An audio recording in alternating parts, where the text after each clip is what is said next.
Саламатсыздарбы, урматтуу төрага, урматтуу депутаттар. Бүгүн сөз алып чыгууга аргасыз болдум.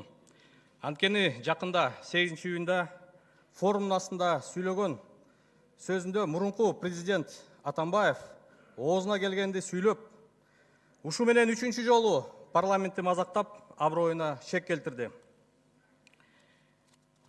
Жоопту берүүгө туура көрдүм. Сөздөрүндөгү калптарын угуп таң калдым.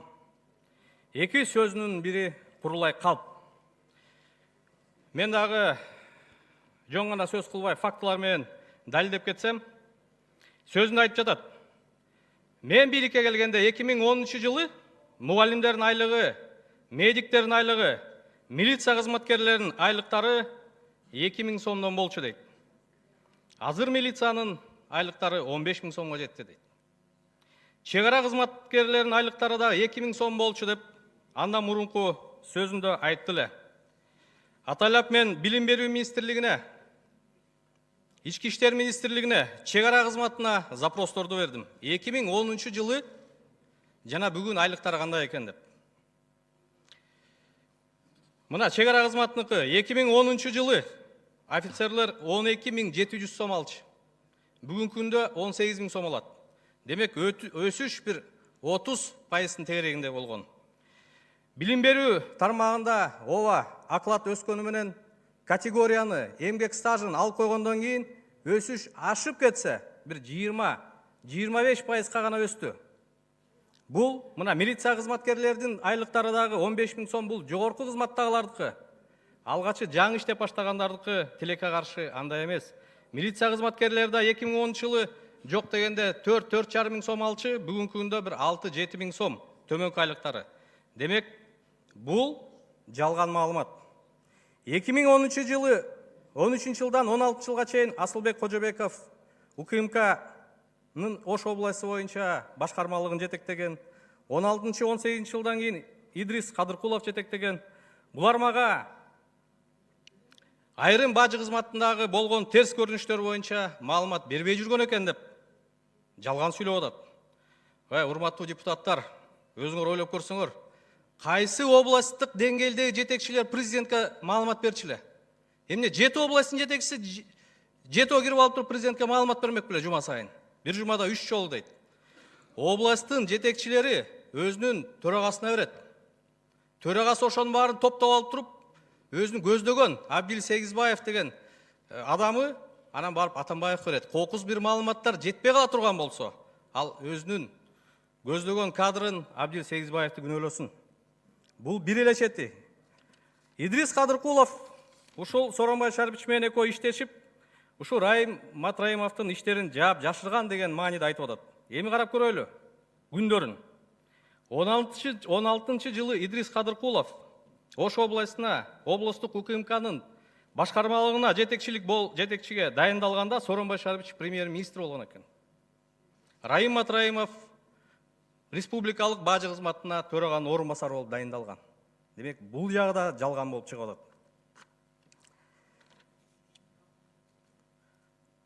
Андан тышкары, ар бир областта АКС бөлүмдөрү бар. АКСтин бөлүмдөрү эч убакта облустук жетекчиге баш ийген эмес. Алар түздөн-түз АКСке баш ийет. Демек, АКСте дагы Дүйшөн Чоткараев деген Атамбаевдин жакын адамы болгон. Демек, түздөн-түз маалымат алганга Атамбаевда толук мүмкүнчүлүк бар эле. АКСте бир учурда Улан Исраилов жана Дүйшөн Чоткараев башкарган, аны баарыбыз жакшы билебиз. Кайсы губернатор бажы кызматына таасири бар эле? Мына мен дагы 2 жылга жакын губернатор болуп иштедим. Чүй областында бажы кызматынын жетекчиси ким экенин да билген жокмун. Бир дагы жолу биздин жыйынга келип катышкан жок. Аны мамлекеттик кызмат боюнча түшүнүгү бар адамдар жакшы билет. Мультимиллионер болчумун дейт. Эки сөздүн бири эле. Мультимиллионер болсо 2010 жылы биздин кесиптешибизден 700-800 000 сом карыз калып эмнеге шайлоого катышат? 2011 жылы башка кесиптешибизден президенттик шайлоого 500 миң алды деп жалпы элибизге ал маалымат тарады. 500 миң сом, 500 миң доллар алгам, кайранан кийин кайтып бердик деп. Өзү да айтып атат, ал кесиптешибиз да айтып жүрөт. Ал бардык элге маалымат ачык. Анан эгерде чын эле мультимиллионер болсо, башкалардан карыз калып не кажети бар? Бул эки мисалдан тышкары дагы 10 чакты ири кыргыздын ишкерлери бүгүнкү күндө биз дагы шайлоого айла жоктуктан, бизди мажбурлагандан биз акча каржылаганбыз деп маалымат бергенге даяр. Билебиз, алгачкы капиталды кантип кураган. Дайыма айтып жүрөт. Мен китеп басып, вагон-вагондоп Россияга китеп ташыгам. Мен Мерседес менен жүргөндө Кыргыз Республикасынын президенти Volvo тээп жүрчү дейт. Аны да иликтеп көрдүк. Чыңгыз Төрөкулович Айтматовдун арты менен ушу Литфондко жетекчи болгон экен. Бул жазуучулар кеңешинин астындагы ушул жазуучуларды колдой турган бир уюм. Ошого жетекчи болуп, башында китептерди ушу Атамбаев аяка барарга чейин эле Литфонд китептерди басып Россияга жөнөтүп турган экен. Кийин карасак, Литфонд-НПФ форум деп турат. Акырындык менен өзү рейдерсдик жол менен бул бизнеске кире баштаган да. Дагы бир 2 жылдан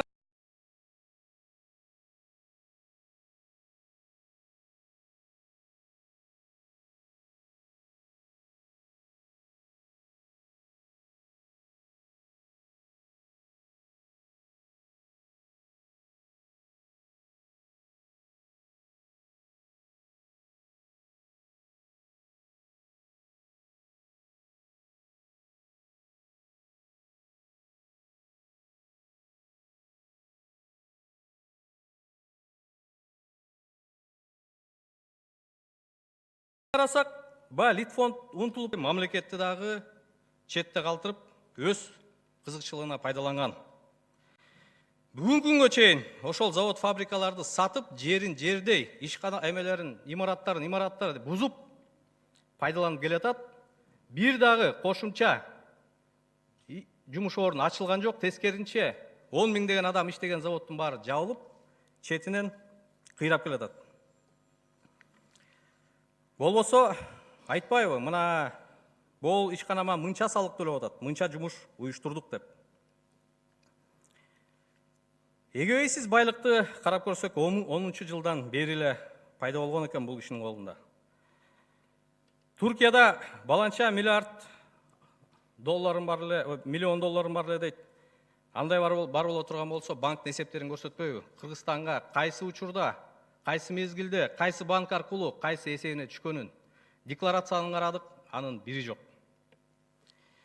Жөнөкөй эле сөзүндө дагы бир калп айтып атат. Мына айтып атат, Сапар Исаков менен Кубанычбек Кулматов бир күндө камалды дейт.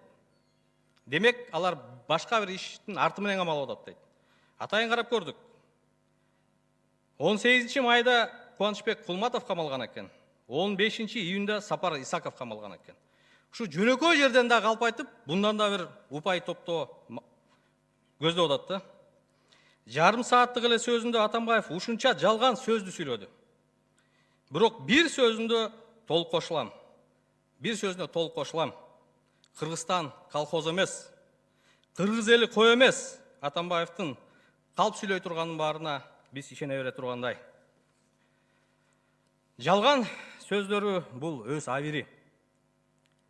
Буну эл баасын берет, жана Кудай Таалам эртелип кечпи Кудай Тааламдын астына жооп берет. Мен экинчи бөлүктө ушу мамлекетке келтирген зыяны боюнча, мыйзамдарды бузуу боюнча президенттик мөөнөтүндө токтолуп кетсем. Биринчи, президенттик аралыкта эле премьер-министр кызматын аркалап турган учурда Россиянын 123 адамына тапанча белек кылган экен. Ооба, президентте, өкмөт башчыда, жогорку кеңештин төрагасында кыргыз мамлекетине, кыргыз элине чоң салым кошкон адамдарга тапанча, курал белек кылганга укугу бар. Бирок бул 123 адамдын 99% Кыргызстанга басып да келбеген адамдар. бир тыйын жардам берген эмес. Андан тышкары арасында уюшулган кылмыштуу топтун мүчөлөрү да бар экен. Аны Крабовый король деп коет. Оюсту бүтүрүп алайлы. Өчүрбөгүлө жыйынтыктуу болсун. Крабовый король деп интернет булактарына чыкты. Үй бүлөсү менен ушул Атамбаев премьер-министр учурунда белек алынган тапанчалар менен кармалды Россияда. Бүгүнкү күндө салып жашап аткан Кой Таштагы үйүнүн жер тилкеси боюнча мен башкы прокуратурага кайрылгам. Аны да Токой Фрунзенский механизированный Токой чарба деп коет. Ошонун жеринде мыйзамсыз мөөнөттөрүн күтпөй туруп эле алып алган, өзүнүн атынан арыз жазган. Мен расмий түрдө башкы прокуратурага кайрылгам, бирок тилекке каршы дагы эле жарым жыл болду, жооп жок. Мыйзамсыз баю беренесин ГСБ караса, үйлөрү, жер тилкелери, банктагы эсептери берген декларациялар менен төп келишпейт. Эмне себептен министр болуп иштеген башка бир адамдарды мыйзамсыз баю боюнча текшерилет дагы, мындай кызматты ээлеген адам текшерилбейт. 4-чү Батукаев. Мына мен да ошол комиссияда мүчө болгом. Комиссиянын жыйынына ошол убакта УКМКнын төрагасы Болот Жунусовду чакырып, мен бир нече ыңгайсыз суроолорду бердим эле. Болот Жунусов чуркап барып Атамбаев барган экен. Атамбаев мени чакырып алып, экөөбүздүн ортобузда чоң сөз болгон, өйдөлүү болгонбуз. Ошондо менин бардык күмөнүм тараган. Бул иштин артында Атамбаев турары мен үчүн белгилүү болгон. Башкы прокурордун, вице-премьер-министрдин, ГСИИндин же соттордун колунан келе турган нерсе эмес. Биз баарыбыз түшүнүп турабыз. Мындай ишти бир гана президент ишке ашыра алат. Андан тышкары мына ошол Батукаевди түрмөдөн куткарып жиберген сотту Текебаев кайрылып, бул кайра конкурска катышып атат. Ош шаардык сотуна десе, ошондо Атамбаев тиешеси жок болсо, сотко өткөрбөй коет эле да. Бул кыргыз элинин баарын оюн четке кагып туруп, ошону шылдыңдагансып, аны сотко шайлап койду. Үчүнчү маселе, дагы бир маселе бул узурпация. Бул маселени биз бүгүн айтып жүрген жерибиз жок. 16-жылы ушул трибунадан барыңар жакшы билесиңер, бул сөздү мен көтөргөм. Президент өзү бир партиядан. Партиянын ишине түздөн-түз килигишет. СДПКнын тизмесин өзү бекитет. Жогорку кеңештеги тизме эмес, Бишкек шаардык кеңештин тизмесинде өзү бекитчү. Аны барыңар жакшы билесиңер. Демек, Конституциядагы так жазылган беренени бул одоно бузуп жатканы. Премьер-министр Сапар Исаков СДПКнын саясий кеңешинин мүчөсү болчу. Жогорку кеңештин төрагасы Чыныбай Кулунч саясий кеңештин мүчөсү болчу. Министрлер, өз алчу башкаруу органдарынын жетекчилери Албек Ибраимов, Кубанычбек Кулматов, булар да СДПК кеңешинин саясий кеңештин мүчөлөрү болгон. Президент аппарат жетекчиси Фарид Ниязов, анын орун басарлары Икрам Илмиянов, Дүйшөн Ирсалиев, Алы Карашев, Сапар Исаков ар кандай мезгилдерде баары СДПК партиясынын саясий кеңешинин мүчөлөрү болгон. Сот органдарынын баары Атамбаев айткандай иш жүргүзүп калган. Аны мына Иса Шенкулов жакшы билет. Иса Шенкуловду актаган сотту чакырып алып сөккөнгө чейин барган. Манас Арабаевди айтабыз. Манас Арабаев Атамбаев берген укуктун гана үстүндө иш алып барган. Ал болгон аткаруучу. Бардык ишти ошол учурда президент Атамбаев жүргүзгөн. Бул бийлик бутактары. Бийлик бутактарынан тышкары Ирина Юрьевна, мы в то время это говорили. Не хотели слышать. Сиз айтып бериңиз. Бийлик бутактардын баарын өз кызыкчылыгына иштеткенден тышкары бул жалпыга массалык маалымат каражаттарын кошо таасир этип, ал Атамбаев ойлогондой жазгандай деп иш аракет жүргүзгөн. Анын далили мына: Канат Азиз, Орунбеков, Маслова, Тактакунов, Нарынаев, Аспеков, Алканова, Ушаков, Аманбаева, Заноза, Зулпукаров, Азаттык баарын сотторго берип, чоң доо арыздарга жыккан. Керек болсо уюшулган кылмыштуу топторду дагы уюшулган кылмыш топторго да таасир эткенге аракет кылган. Мына Эркин Мамиталиев канча деген жылга соттолгон адамды кайра алып келип, жогорку соттун чечимине карабай кайра чыгарып, бийлетип, эмне деген хан сарайларды, пансионаттарды урду. Башка уюшулганды Алмаз Бокшовдун уюшулган кылмыш топтун мүчөсүн алып келип туруп, СДПКнын тизмеси менен депутат кылды. Мен айтайын дегеним, коррупциялык көрүнүштөр, узурпация көрүнүшү Атамбаевдин кыймыл аракеттеринде өтө көп болгон. Аткаруу бийликке да түздөн түз киришкен. Ошол эле Бишкек ЖЭП боюнча өзүнүн визасы турат. Кандайча ал өкмөттүн ишине киришет. Ошол эле түндүк түштүк альтернативный жолду мен ишке ашыргам дейт. ЖЭПти да мен ишке ашыргам деп расмий түрдө айтпады. Датка Кемин боюнча мен ишке ашыргам дейт.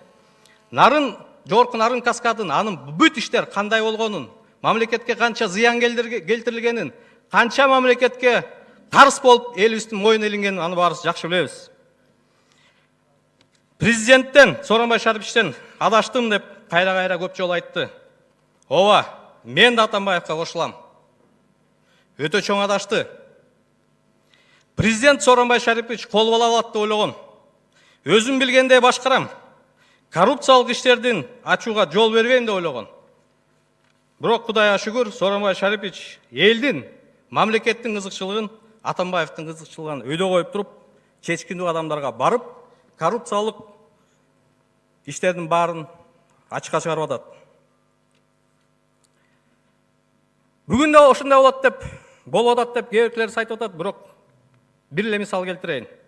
Мына Жогорку Кеңештин төрагасы Дастан Арсбекович Кыргызстан партиясынын мүчөсү, вице-премьерлер Алтынай Сейитбековна Раш партиясынын мүчөсү, башка вице-премьер Аскаров Бирбол партиясынын мүчөсү, президенттин аппарат жетекчиси Досалак Паралевич Бирбол партиясынын мүчөсү,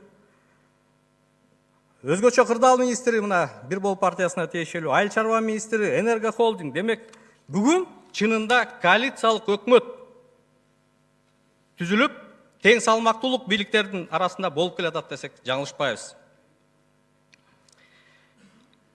Жанагы заводдорду кыйратып, талкалап, жердей, имараттай сатып башкарганда өзүнүн менчигин, мамлекетти да ошондой башкарды.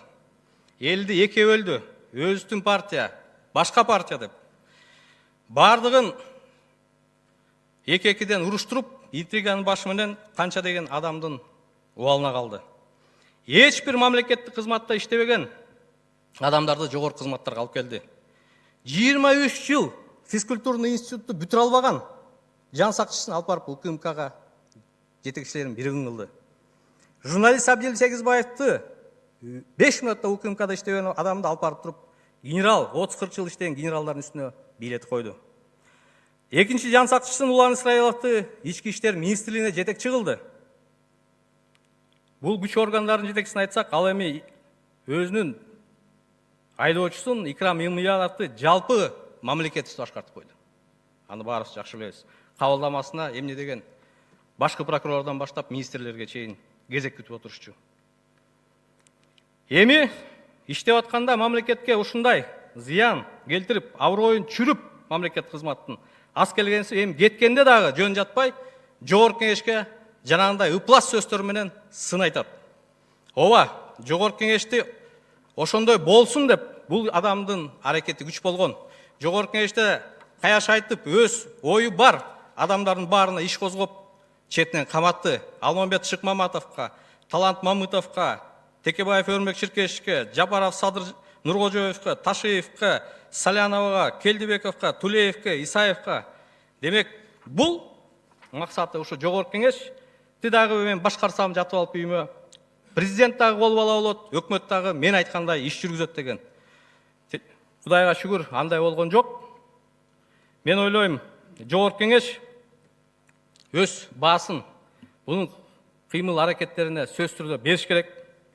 Бул адам жөн гана мамлекеттик кызматтарга доо кетирбей, бул 7 апрелде каза болгон 90 баланын дагы убалына калган адам. Анткени ошондо Бакиев менен кызматташа коюп, премьер-министр болуп, Бакиевке каршы чыккан элдерди барып талкалап, боз уйларын сындырып, качан кыргыздын боз уйун түндүгүн сындырчу эле, бул кыргыздын белин сындырганга барабар. ошонун арты менен Кыргыз канча жыл баш көтөрө албай турду. Ошол убакта оппозицияны талкалабай турган болсо, балким Бакиев да монстр болмок эмес. Ошол 90 бала да балким өлмөк эместир. Бакиевден орден алып, Бакиев жакшы адам экен, ал менен иштешсек болот экен деп жүрбөдү эле мезгилинде. Бүгүн эми болсо, бирдемке болсо эле бул Бакиевдин кишиси, бул Акаевдин кишиси дейт. Өз сөзүндө айтты, мен дагы буну өз гана сөзүн айтып атам.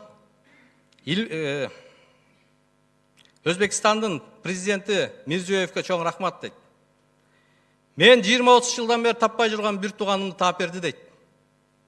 Бул кандай бир тууган 20 жылдан бери катышпаса. Атамбаевден дагы эле көңүл калбай жүргөн адамдарга кайрылып кетет элем. Бул менин сөз эмес, бул хадистеги сөз. Бир тууган менен кол түшкөн адамдан алыс бол деген. Бир тууганына жакшылык кылбаган адам кыргыз элине жакшылык кылабы? Же башка адамга жакшылык кылабы? Ошол себептен башкы прокуратура, ГСБ, Ички иштер министрлиги тиешелүү ишти алып барбай жатса, жогорку кеңеш, мен ойлойм, демилген өз колуна алып, мурунку президент Атамбаевка тиешелүү баа бериш керек. Рахмат. Рахмат, Канат Кедаканович. Анда кийинки сөз Мамутов Талант Турдумаматовичте фракциянын убактысын чечип бергенбиз, урматтуу депутаттар.